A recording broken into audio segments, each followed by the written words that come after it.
ये देखिए, मैं आपको बीएससी फर्स्ट सेमेस्टर का फिजिक्स का गेस्ट पेपर बता रहा हूँ। एक्चुअली अभी मैंने वीडियो बनाया था लेकिन वो वीडियो बना ही नहीं, तो आप इसलिए लिखा हुआ है पहले से, ठीक है। आप इसको समझ लीजिए। देखिए आपके कैसे आ रहे हैं, 2 मार्क्स के आपके 5 क्वेश्चन आ रहे हैं, ठीक है, जो आपको कंपलसरी है। ये 5 सवाल आपको करने हैं। मैं एक बार चेक कर लेता हूँ, अभी भी आ रहे हैं। 2 मार्क्स के आपको 5 क्वेश्चन करने हैं, जो एकदम कंपलसरी है, जो आपको करने ही करने हैं। 5 मार्क्स के आपके 8 क्वेश्चन आ रहे हैं, जिसमें से आपको सिर्फ और सिर्फ 5 क्वेश्चन करने हैं। और 20 मार्क्स के 4 क्वेश्चन आ रहे हैं, जिनमें से आपको 2 सवाल करने हैं। तो अगर आप इसका नंबर डिस्ट्रीब्यूशन देखें तो देखिए कैसे हो गया। ये हो गया 10 मार्क्स, ये हो गया 25 मार्क्स, ये हो गया 40 मार्क्स।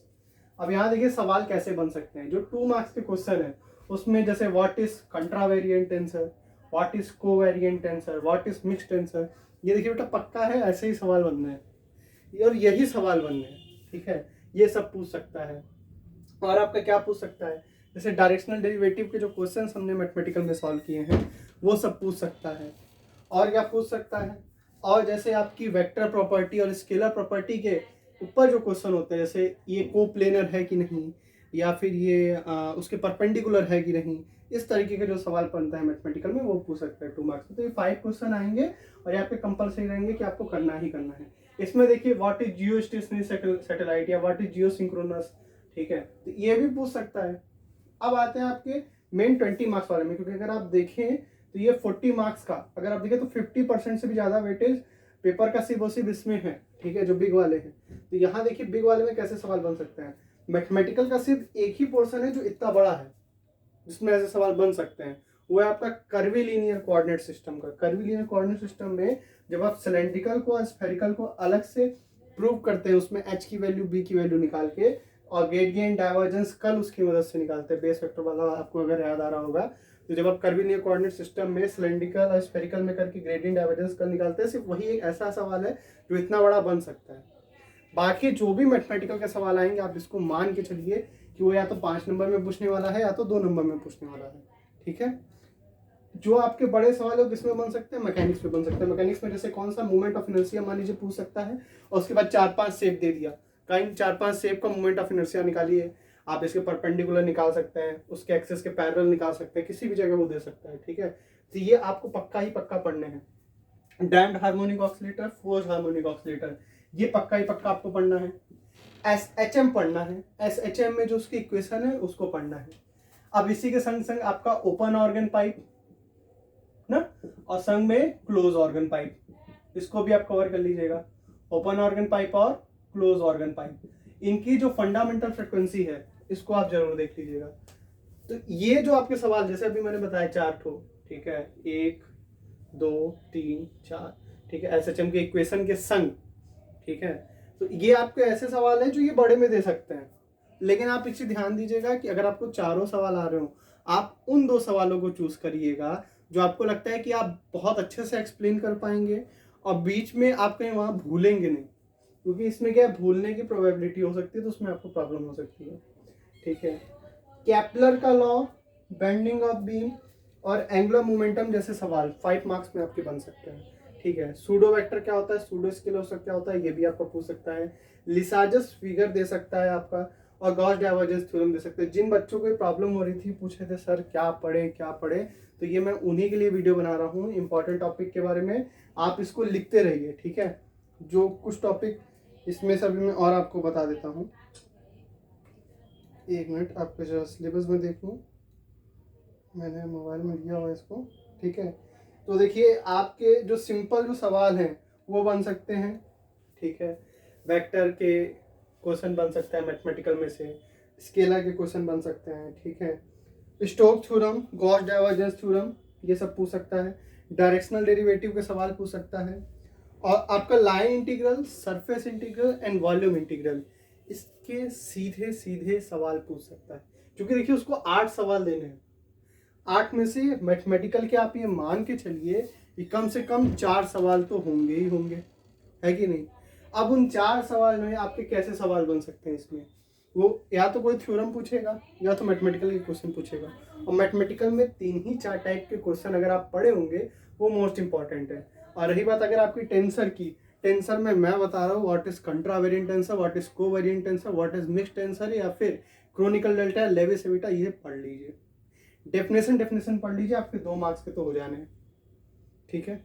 और बाकी अगर गलती से आ गया 5 मार्क्स वाले में, भाई 8 में 5 करने छोड़ दिए उसको, 5 वाले कर लेना, कोई दूसरे कर लेना तुम लोग, अगर टेंसर तुम लोग के नहीं हुए तो बाकी जिनके सब पूरे हुए हैं उनको जो उसमें से बेस्ट लगे आप उसको करिएगा।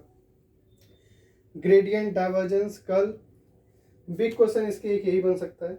अब आते हैं जो मेन आपके क्वेश्चन मैकेनिक्स के हैं, ठीक है। मैकेनिक्स में देखिए, मैकेनिक्स में एंगुलर मोमेंटम आपका बन सकता है, मैंने लिख दिया उसको।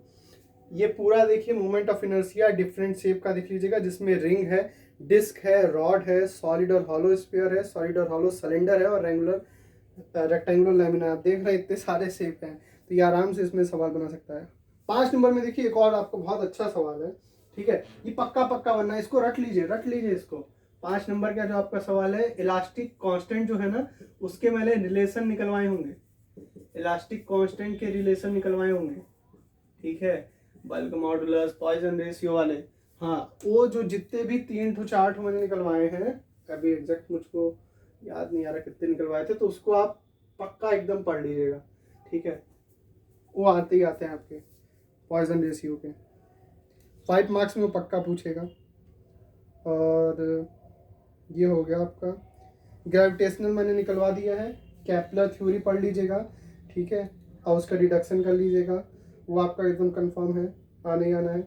सेंटर ऑफ मास प्रॉब्लम पे देखिए, सेंटर ऑफ मास प्रॉब्लम पे जो आपका 2 पार्टिकल बॉडी को 1 पार्टिकल में जो कन्वर्ट करने वाला है वो आ सकता है, इसको आप देख लीजिएगा। न्यूटन लॉ ऑफ ग्रेविटेशन तो आपको पता ही होगा। यहाँ पे देखिए जो आपके मेन जो सवाल आपके बनते हैं वेव मोशन में, जो आपको बहुत बड़ा चैप्टर है, इससे सवाल बनने ही बनने हैं।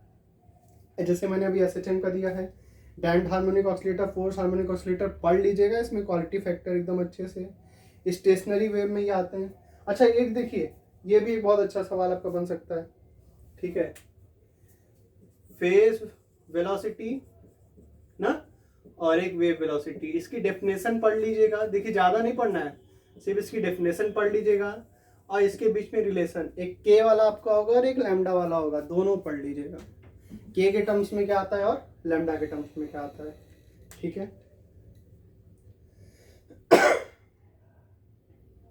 प्रिंसिपल ऑफ सुपरपोजिशन, और